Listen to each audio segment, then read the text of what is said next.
Finally, I had my day in court. This is called a hearing.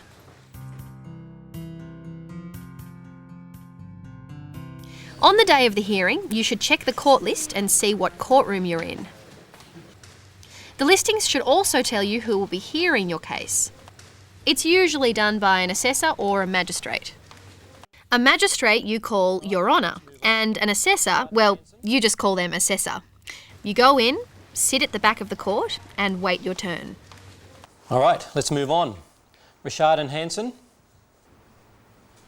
The court officer might show you where to sit, which is the table that the lawyers use. It's a strange feeling at first. In legal terms, I'm called the plaintiff because I started the case to get my money back. Clark is called the defendant. Ms Richard and Mr Hanson, this matter is listed for hearing today. That means I will look at the evidence in your case and then make a decision. Are you Ms Richard? Yes, Assessor. And you're Mr Hanson? Yes, Assessor Clark Hanson.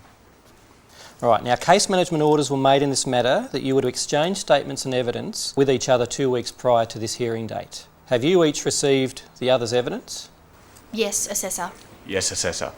Okay. Well, I have these here. I'll just take a moment to read these. Case management orders. That means the court had told us to get all of our documents together before the hearing. The magistrate or assessor reads through all of the written evidence, both sides. But it doesn't end there. I still had to present my case in person. That's called making a submission. And it's worth preparing for. Okay, you've both complied with the case management orders and filed and served witness statements and some documents. I have 2 statements from you, Ms Richard, and 1 from you, Mr Hanson. I've already read these. Now I will give you each the chance to put any submissions to me. Ms Richard, when you are ready. Because I had started the case, I got to go first. On the 1st of February 2011, Mr Clark Hanson called me to say that he needed a loan of $2,000 to register and insure his car.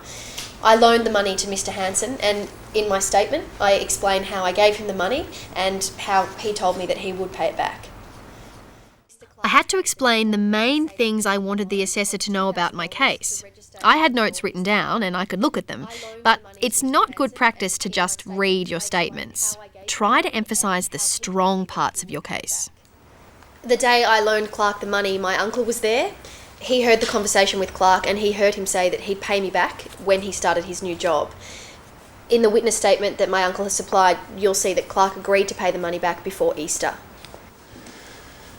Thank you. After I was finished, it was Clark's turn. Assessor, I am sorry to be taking up court time with a matter as trivial as this. As you'll see in my witness statement, paragraph 2, I recall feeling overwhelmed and surprised that my dear friend wrote me a cheque for $2,000. I was a bit worried because Clark seemed more confident than I expected. He'd thought through both sides of the argument. He denied he'd ever said he didn't have the money to pay me. And he said nice things about me being generous. In fact, he had planned a near-perfect presentation, except for one little thing. And said, he forgot to turn his phone off. So as I stand here today, there was never a thought in my mind that I would... that somehow, someday that I would have to comfort myself or... what I'm trying to say is that... Mr Hanson, I'm having some trouble hearing you over that ringing sound. I gather that's your phone?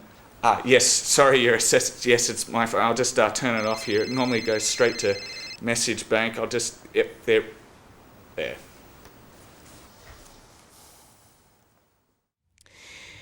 Anyway, after he'd heard us both, the assessor asked some questions and then he went ahead and decided. It was really pretty quick.